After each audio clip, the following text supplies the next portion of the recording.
Hello everyone, আমি Manju Das Bhattacharya from India থেকে। তো চলো আজকে তোমাদের কাছে খুব সুন্দর একটা টপিক নিয়ে চলে এলাম। জিনিসটা বেশিরভাগই অনেক লোকেই হয়তো কেউ চেনে না।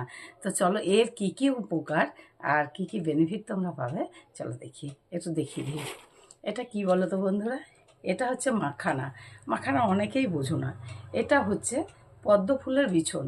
এই বিছনটাকে শুকিয়ে জলের থেকে তুলে ধুয়ে শুকিয়ে এটাকে ভাজা হয়, তারপরে এটাকে বাড়ি মেরে মেরে ওর খোসাটাকে ছাড়ানো হয়। তো এর যে কত রকম উপকার সেটা তোমাদেরকে বলছি, তোমরা পারলে খাবে। এটার উপকার হচ্ছে প্রচুর পরিমাণে ফাইবার থাকে। ফাইবার থাকার কারণে কোষ্ঠকাঠিন্য দূর হয়, হজম ক্ষমতা বাড়ায়, পেটটাও ভরে থাকে। ওয়েট লসের জার্নিতে যারা আছো তারা খেতে পারো। সুগার পেশেন্ট যারা আছো তারা অনায়াসে এটা কিন্তু খেতে পারো। আর এটাকে হার্টও ভালো লাগে। এবার কনস্টিপেশন তো দূর করেই, তোমাদেরকে সেটা বললাম। আর যারা অনিদ্রায় ভুগছো তারা কিন্তু এটা খেতে পারো। তাহলে কিভাবে খাবে চলো, এটা নানান রকমভাবে খাওয়া যায়, কিন্তু বেশি খাবে না এটা। দেখো এটাকে কিন্তু অনেকে ঘি দিয়ে ভেজে খায়, হ্যাঁ খাবে, একদমই খাবে। এটা তো একটু ড্রাই রোস্ট করাই থাকে, মানে ফ্রাই করাই থাকে, নাহলে তো খোলাটা ছাড়বে না। পরে তোমরা আবার ড্রাই রোস্ট করে নিতে পারো। তো দেখো আমি কিনে নিয়ে এসেছি, এনে রেখেছি। তো এটা আমি তো শুকনো কাঠখোলায় ভেজে নিই। কাঠখোলায় ভেজে নেওয়ার পরেও কিন্তু একটা ফুটো ফুটো ঝুড়ি, যেগুলো আমরা রান্না ঠান্না করি, শাকসবজি ধুই, ওটার মধ্যে রেখে চেলে নিই। দেখি অনেকটাই কিন্তু বালি বেরিয়ে যায়, কারণ এটা বালিতেই ভাজতে হয়।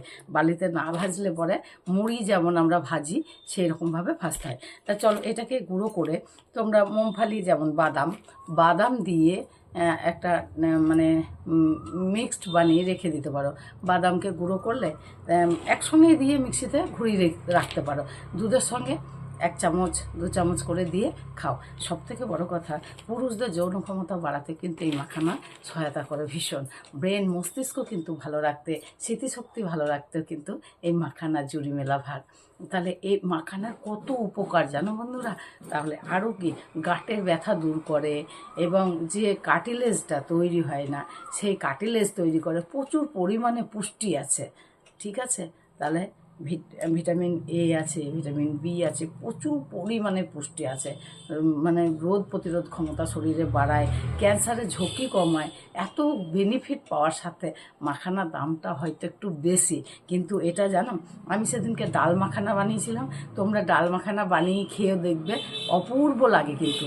আমার তো ভীষণ ভালো লাগে।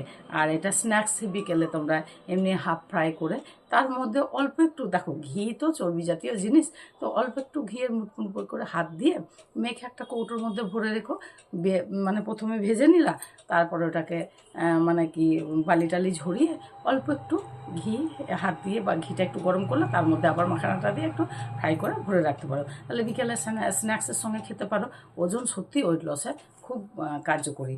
আর তাছাড়া আর যারা বললাম তো, যারা ঘুমের মানে এতে ভুগছো, তারা অনিদ্রায় যারা ভুগছো, তাহলে ব্রেনকে সুস্থ রাখতে কিন্তু এই মাখানা তোমরা অবশ্যই খাবে, ব্যবহার করবে। আর এটা আরেকটা জিনিস বলি, এটা দেখো ভোজ কাজ যেখানে হয় সেই ভোজ কাজে কিন্তু একদম মানে ওরা ভেজে গুঁড়ো করে এইটা বিভিন্ন রান্নার মধ্যে ওরা দিয়ে থাকে, বিশেষ করে মাংসের মধ্যে দিয়ে থাকে। তা যাই হোক, আজকে আমি একাদশীর দিনেও আমি আবার মাংসটা উচ্চারণই করে ফেললাম।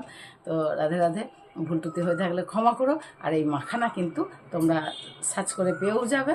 আর তাছাড়া দোকানে যে কোনো বড় মুদির দোকানে পাওয়া যায়, বুঝেছো। এই দেখো আমি একটা খেয়ে নিলাম, কারণ পদ্ম ফুলের বীজ তো, এটা কোনো সাইড ইফেক্ট নাই, অনায়াসে খেতে পারো। তবে বেশি কেউ খেও না, অ্যালার্জি থাকলে সেটা বাড়ে, বা বেশি খেলে তখন বদহজম হয়ে যায়। আর এটা কিন্তু হজমে এমনিতেই সহায়তা করে, বেশি কোনো জিনিসই ভালো না। তা টাটা অল। ভিডিওটা ভালো লাগলে সবাই একটু শেয়ার করে দিও বন্ধুরা। শেয়ার না করলে আমার ভিডিও বানাবার উদ্দীপনা থাকে না। তোমাদের একটা শেয়ার আমার একটা ভিডিও বানাবার উদ্দীপনা যোগায়। Thank you so much.